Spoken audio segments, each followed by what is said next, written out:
दोस्तों, आज जिस सच्ची घटना की पूरी कहानी मैं आप सभी को सुनाने जा रही हूँ, इस घटना को वर्षों पहले ही अंजाम दे दिया गया था। इस मामले में अदालती कार्यवाही भी लगभग 62 से 63 वर्षों पहले ही पूरी हो चुकी है। मगर आज भी इस केस को याद किया जाता है क्योंकि इस मामले में अदालत ने जो फैसला सुनाया था, उस फैसले को भारत के ऐतिहासिक अदालती फैसलों में गिना जाता है। ये मामला है भूतों की हत्या का। सुनकर थोड़ा सा अजीब लगा होगा ना कि आखिर भूतों की हत्या कैसे हो सकती है, मगर इस केस में कुछ ऐसा ही हुआ था। दुनिया इस केस को स्टेट ऑफ ओडिशा बनाम राम बहादुर थापा केस के नाम से भी जानती है। तो आखिर क्या है इस केस के पीछे की पूरी सच्चाई, आज इस वीडियो में मैं आप सभी को बताने जा रही हूँ। वास्तव में हत्या किसकी की गई थी, इस पूरी कहानी में भूत से क्या रिश्ता है, इस केस में कातिल कौन था और अदालत में ऐसा क्या फैसला सुनाया गया जिसकी वजह से ये फैसला एक ऐतिहासिक फैसला बन गया। जानने के लिए वीडियो को अंत तक जरूर देखिएगा। इस वीडियो में आपको इस पूरी घटना की सच्चाई जानकर आपके भी रोंगटे खड़े हो जाएंगे। भारत के एक ऐसे अहम कानून के बारे में आज आपको पता चलेगा जिसके बारे में शायद आपने अब तक सुना भी नहीं होगा, और उस कानून का और इस केस का बहुत गहरा रिश्ता भी है। बहुत ही दिलचस्पी के साथ सुनिएगा, लेकिन उससे पहले आप हमारे इस क्राइम अड्डा चैनल को सब्सक्राइब करके लेटेस्ट वीडियो की जानकारी के लिए पास वाला बेल आइकन जरूर प्रेस कर दीजिए। तो चलिए इस कहानी की शुरुआत करते हैं। जैसा कि वीडियो की शुरुआत में मैंने आपको बताया था कि इस घटना को वर्षों पहले ही अंजाम दे दिया गया था। तथ्यों के आधार पर बात करें तो ये घटना 1958 के मई महीने की है और पूरी कहानी उड़ीसा के बालासोर जिले के गोविंदपुर गांव की है। इसी गांव के आसपास में एक पुराना सा एरोड्राम हुआ करता था।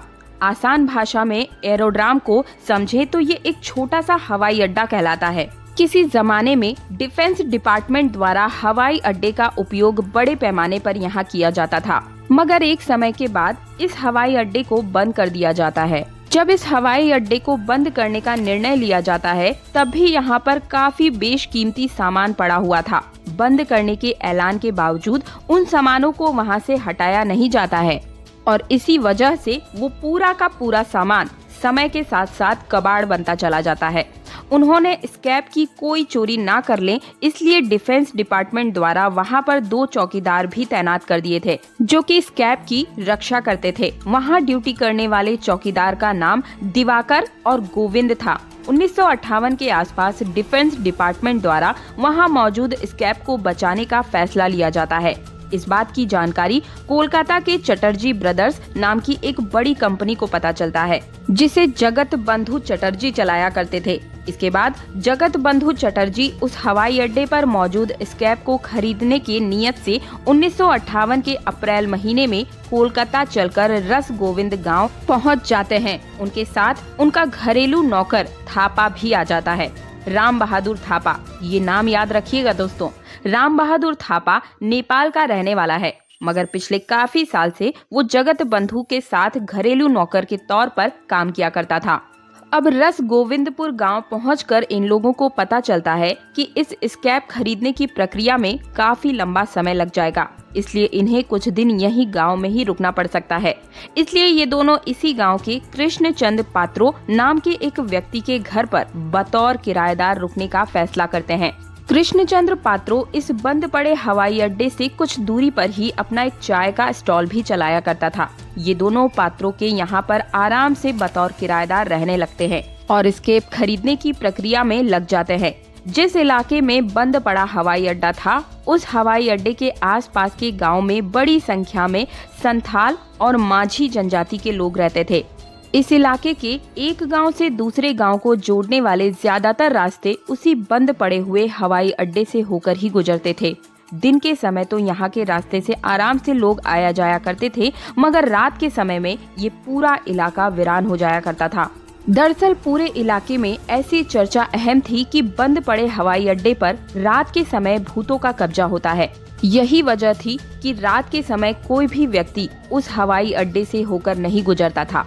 इस हवाई अड्डे का खौफ इतना ज्यादा था गांव वालों में कि अगर हवाई अड्डे के उस पार से अगर किसी व्यक्ति को रात के समय में वापस जाना पड़े तो वो घर जाने की बजाय हवाई अड्डे के इसी पार वाले किसी गांव में रुकना ज्यादा पसंद करता था। मैंने आप सभी को इस इलाके की भूतों की कहानी डराने के लिए नहीं सुनाई है, बल्कि इसलिए बताई है क्योंकि आगे चलकर आपको कहानी समझने में आसानी होगी। तारीख थी 20 मई 1958। रात के 9 बज रहे थे। जगत बंधु चटर्जी तथा उनका नौकर राम बहादुर थापा इस समय अपने मकान मालिक कृष्ण चंद्र पात्रों के साथ उन्हीं की चाय की दुकान पर बैठे हुए थे। तभी वहां पर चंद्र माझी नाम का एक व्यक्ति आता है। चंद्र माझी पास ही के तिलकुंडी नाम के एक गांव का रहने वाला था। तिलकुंडी गांव हवाई अड्डे के उस पार पड़ता था और रात के समय हो चुके थे 9 और तिलकुंडी गांव जाने का रास्ता एयरपोर्ट से होकर ही गुजरता था। इसलिए चंद्र माझी भूतों के डर से अपने गांव जाने की हिम्मत नहीं जुटा पा रहा था और कृष्ण चंद्र पात्रों के चाय के दुकान पर आकर कहता है कि मुझे रात में यहीं रहने दो। मैं इतनी रात में अपने घर नहीं जाना चाहता क्योंकि रास्ते में वही भूतिया हवाई अड्डा है। जगत बंधु चटर्जी और उनका नौकर राम बहादुर थापा भी इस इलाके के भूतों के बारे में थोड़ा बहुत सुन चुके थे। इसीलिए जैसे ही उस व्यक्ति ने भूत के डर से अपने गांव जाने की बजाय उसी टी स्टॉल पर रुकने की बात कही, तभी चटर्जी तुरंत बोल पड़ते हैं कि अगर सच में वास्तव में वहां पर भूत रहता है तो चलो आज मैं भी उस भूत को देख ही लेता हूँ। इतना ही नहीं, ये दोनों कहते हैं कि हम तुम्हें तुम्हारे घर तक छोड़कर आएंगे, इसी बहाने हम भूत को भी देख लेंगे। पहले तो माझी इन दोनों के साथ गांव जाने से इनकार करने लगता है, मगर थोड़ी देर बाद कहता है कि अगर कृष्ण चंद्र पात्रों तैयार हो जाते हैं तब मैं आप सभी के साथ चल सकता हूँ। इसके बाद जगत बंधु चटर्जी तथा उनका नौकर राम बहादुर थापा टी स्टॉल के मालिक यानी कि कृष्ण चंद्र पात्रों को अपने साथ चलने और भूत को देखने की जिद करने लगते हैं। थोड़ी देर बाद ही पात्रों भी इन लोगों के साथ जाने के लिए तैयार हो जाता है। फाइनली ये चारों एक साथ तिलकुंडी गांव के लिए निकल पड़ते हैं। अब रात में ये लोग निकल तो जरूर जाते हैं, मगर इन लोगों के सेल्फ डिफेंस के लिए इनके पास कोई हथियार वगैरह नहीं होता है। हाँ, नौकर राम बहादुर थापा के पास एक खुखरी जरूर होती है। जो लोग खुखरी को नहीं जानते हैं उन्हें बता दूं कि खुखरी एक पारंपरिक नेपाली हथियार है जो अक्सर नेपाली मूल के लोग अपने पास सुरक्षा के लिए रखते हैं। आसान भाषा में समझाऊं तो खुखरी एक छोटी सी चाकू को कहते हैं। एक खुखरी के अलावा थापा के पास एक छोटा सा टॉर्च भी था। ये चारों कुछ देर पैदल यात्रा करने के बाद फाइनली तिलकुंडी गांव पहुंच जाते हैं और चंद्र माझी को सही सलामत उसके घर पर पहुंचा देते हैं। जाते समय इन लोगों को रास्ते में या फिर हवाई अड्डे पर कहीं भी भूत दिखाई नहीं देता है, इसलिए ये लोगों को लगता है कि उनको भूत देखने की हसरत अब अधूरी ही रह जाएगी। मगर जब ये लोग तिलकुंडी गांव से वापस आने लगते हैं तभी कुछ दूरी पर से ही इस बार एयरपोर्ट पर इन्हें कुछ हलचल दिखाई देती है। ये लोग कहते हैं कि कुछ मध्यम रोशनी इधर उधर हो रही है, साथ ही कुछ साया भी इधर उधर हिल रहा है। उस समय सन्नाटा काफी ज्यादा था और हवा भी काफी तेज चल रही थी। ये नजारा देखकर सभी समझ जाते हैं कि हो ना हो ये भूतों की टोली है जो सन्नाटे रात में नृत्य कर रही है, डांस कर रही है। फाइनली इन लोगों को लगता है कि आखिरकार इन लोगों ने भूत को देख ही लिया। अब भूतों को करीब से देखने के एक्साइटमेंट में नौकर राम बहादुर थापा की चाल काफी तेज हो जाती है और ये तेजी से भूतों की तरफ बढ़ना शुरू कर देता है। ये इतना तेज भागता है कि चटर्जी और पात्रों काफी पीछे छूट जाते हैं।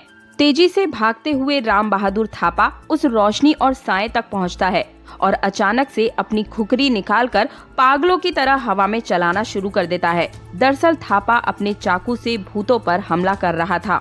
राम बहादुर थापा अपने होशो हवास इस हद तक खो देता है कि उसे अपने साथ में चल रहे बाकी के 2 साथियों की खबर तक नहीं थी। वो बस पागलों की तरह चाकू चलाना जारी रखता है। अब पीछे पीछे भागता हुआ वहाँ पर कृष्णचंद्र पात्रों भी पहुँच जाता है। जब कृष्णचंद्र पात्रों वहाँ पर पहुँचता है तो राम बहादुर थापा को इस बात का एहसास ही नहीं होता है कि वो पागलों की तरह जो खुखरी चला रहा है वो पात्रों पर भी 1-2 वार कर देती है। चाकू के घाव से पात्रों वहीं पर गिर जाता है। अचानक चिल्लाने लगता है, नेपाली ने मुझे मार दिया, नेपाली ने मुझे मार दिया। पात्रों के चिल्लाने के बावजूद कुछ देर तक राम बहादुर थापा अपने होशो हवास में ना होने की वजह से अपने पागलपन में खोया रहता है। अब तक भागते हुए वहाँ पर चटर्जी भी पहुँच जाते हैं। जगत बंधु चटर्जी थोड़ी दूरी पर ही खड़े होते हैं तो उन्हें वहाँ पर पात्रों के अलावा कई महिलाओं के चिल्लाने की आवाजें आती है। अब ये दूर से ही राम बहादुर थापा पर चिल्लाते हैं और उसे रोकने की कोशिश करते हैं। चटर्जी की आवाज सुनकर फाइनली राम बहादुर रुक जाता है, तो उसे भी पात्रों के अलावा वहाँ कई महिलाओं के जोर जोर से चिल्लाने की आवाज आती है। तभी हड़बड़ाहट में राम बहादुर थापा अपने पास मौजूद टार्च को बाहर निकालता है और वहाँ का नजारा देखता है, जिसे देखते ही वहाँ पर मौजूद सभी लोगों के पैरों तले जमीन खिसक जाती है। एक तरफ कृष्णचंद्र पात्रो पड़ा हुआ था और खून से लथपथ जोर जोर से चिल्ला रहा था, और वहीं दूसरी तरफ 3 महिलाएं थीं, जिनमें से एक महिला बिल्कुल खामोश हो चुकी थी, जबकि 2 महिलाएं दर्द से बेहताशा चिल्ला रही थी। ये नजारा देखकर ये लोग समझ नहीं पा रहे थे कि आखिर माजरा क्या हुआ है। उन्हें लगता है कि अभी तो हमने भूतों पर हमला किया था, फिर ये महिलाएं यहाँ कैसे आ गई। थोड़ी ही देर की बातचीत में ये बात एकदम क्लियर हो जाती है कि वो महिलाएं कोई भूत नहीं थी, बल्कि पास के ही गांव में माझी समुदाय की महिलाएं हैं। मतलब राम बहादुर थापा ने जिन पर भूत समझकर हमला किया था, वो वास्तव में इंसान थे। ये महिलाएं रात में वहां पर महुआ फूल को चुनने के लिए आती थीं। जो दर्शक मेरी इस वीडियो को गांव से देख रहे हैं या फिर कभी गांव में रहे हैं, वो जानते होंगे और अच्छे से समझते होंगे कि जब हवा तेज चलती है तो महुआ के पेड़ से उसका फूल नीचे गिरता है। गांव के घर में लोग उसे जमा करके सुखा करके कई तरीके के खाने पीने की चीजें और दवाइयाँ वगैरह बनाते हैं। और वो महिलाएं भी पुराने जमाने की लालटेन को रोशनी के लिए वहां पर लेकर आती हैं और महुआ का फूल चुनने आई थी। मगर गलती से राम बहादुर थापा ने इन महिलाओं को भूत समझ लिया और इन पर ताबड़तोड़ वार करना शुरू कर दिया था। राम बहादुर थापा के इस हमले में गेली माझी नाम की एक महिला की मौत भी हो जाती है, जबकि 2 महिला बुरी तरीके से घायल हो जाती है। जब राम बहादुर थापा पागलों की तरह खुखरी को चला रहा था, उसी समय कृष्णचंद्र पात्रो भी घायल हुए थे। अगली सुबह पास के ही पुलिस स्टेशन को इस बात की जानकारी हो जाती है और पुलिस द्वारा राम बहादुर थापा को गिरफ्तार कर लिया जाता है। एक महिला के हत्या और 3 लोगों पर जानलेवा हमला के मामले पर सेक्शन 302 के साथ साथ ही सेक्शन 304 के अंतर्गत मामला दर्ज किया जाता है और उन्हें गिरफ्तार कर लिया जाता है। मामला हत्या का था, मतलब इस बात की पूरी संभावना थी कि राम बहादुर हत्या को कड़ी से कड़ी सजा मिल सकती थी। मगर जब इस मामले की सुनवाई सेक्शन कोर्ट में की जाती है तो कुछ हैरान कर देने वाले फैसले देखने को मिलते हैं। राम बहादुर थापा के वकील की ओर से कोर्ट में दलील देखने को मिलती है कि राम बहादुर थापा ने अनजाने में उन महिलाओं को भूत समझकर उन पर हमला कर दिया था। कहीं से भी राम बहादुर थापा का कोई उद्देश्य नहीं था उन महिलाओं पर हमला करने का, बल्कि गलती से हमला हुआ जिसमें एक महिला की जान चली गई, इसलिए राम बहादुर थापा को माफ कर दिया जाए। जबकि दूसरे पक्ष की ओर से ये दलील दी जाती है कि मानते हैं कि राम बहादुर थापा ने अनजाने में हत्या को अंजाम दिया, मगर जो लापरवाही उसने दिखाई उसकी सजा उसे जरूर मिलनी चाहिए। मामला काफी पेचीदा था, इसलिए लंबे समय तक इस मामले की सुनवाई कोर्ट में चलती रहती है और फाइनली 1959 में सेशन कोर्ट द्वारा राम बहादुर थापा को बिना कोई सजा दिए बरी कर दिया जाता है। कोर्ट ने आईपीसी के सेक्शन 79 का हवाला देते हुए राम बहादुर थापा को रिलीज किया था। अब ये धारा 79 क्या है, चलिए ये समझ लेते हैं। दरअसल आर्टिकल 79 कहता है कि अगर कोई व्यक्ति वास्तविक तथ्यों की जानकारी के बिना किसी अपराध को अंजाम देता है तो अपराध का अंजाम देने वाले व्यक्ति को माफ किया जा सकता है। कोर्ट पूरी दलील और गवाही सुनने के बाद तय करती है कि राम बहादुर थापा का कोई इंटेंशन नहीं था, इस बात का उसे जरा भी अंदाजा नहीं था कि वो असल इंसानों पर हमला कर रहा है। मतलब राम बहादुर थापा को वास्तविक तथ्यों का अंदाजा नहीं था, उसने अनजाने में अपराध को अंजाम दिया है। इसलिए कोर्ट द्वारा राम बहादुर थापा की हरकतों को मिस्टेक्स ऑफ फैक्ट्स करार देते हुए उसे बरी कर दिया जाता है। इस फैसले के बाद राम बहादुर थापा तो जेल से छूट जाता है, मगर तत्कालीन उड़ीसा सरकार द्वारा सेक्शन कोर्ट के इस फैसले के खिलाफ उड़ीसा में ही कोर्ट में अपील की जाती है। लंबे समय तक उड़ीसा कोर्ट में ही इस मामले की सुनवाई होती है। पूरी सुनवाई के बाद उड़ीसा के कोर्ट में राम बहादुर थापा की हरकतों को मिस्टेक्स ऑफ फैक्ट्स करार देते हुए निचली अदालत द्वारा आईपीसी 79 के तहत सुनाए गए फैसले को सही करार दिया जाता है और थापा को बरी कर दिया जाता है। कोर्ट द्वारा इस केस की सुनवाई के दौरान 1952 के ही एक केस का जिक्र किया जाता है। 1952 के जिस केस का जिक्र कोर्ट में हुआ था वो पूरा मामला ये था कि चिरंजी नाम का एक व्यक्ति अपने बेटे के साथ आयुर्वेद से जुड़े हुए फूल पत्तियों की खोज में पहाड़ पर चला जाता है। अभी ये लोग पत्ती खोज ही रहे थे कि अचानक से पहाड़ से ऊंचाई से चिरंजी का पैर फिसल जाता है और वो नीचे गिर जाता है। नीचे गिरते ही चिरंजी का सर एक पत्थर से टकराता है। सर के पत्थर से टकराने की वजह से अचानक चिरंजी के पहचानने की शक्ति खत्म हो जाती है। वो भ्रमित होने लगता है और इसी कारण जब थोड़ी देर बाद उनका अपना बेटा मदद करने के लिए आता है तो वो अपने बेटे को बाघ समझ लेते हैं।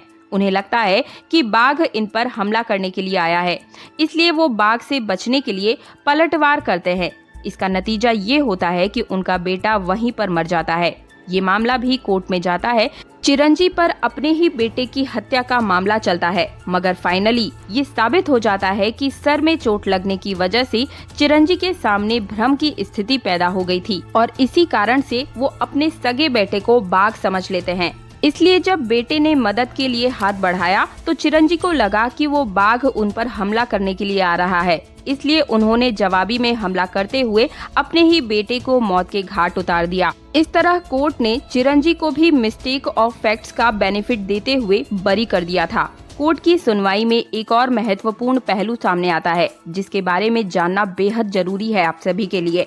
न्याय के सिद्धांत के अनुसार अगर किसी व्यक्ति को सही तथ्यों की जानकारी नहीं है तो उसके गुनाह को माफ किया जा सकता है, लेकिन अगर किसी व्यक्ति को कानून की जानकारी नहीं है तो फिर उसे माफ नहीं किया जा सकता है। राम बहादुर थापा के मामले में साबित होता है कि उसे कानून की तो जानकारी थी, मगर उसे फैक्ट्स यानी तथ्यों का अंदाजा नहीं हो पाया था। इसके अलावा कहीं से भी ये साबित नहीं होता है कि राम बहादुर थापा ने इस हत्या को पहले से प्लान किया था।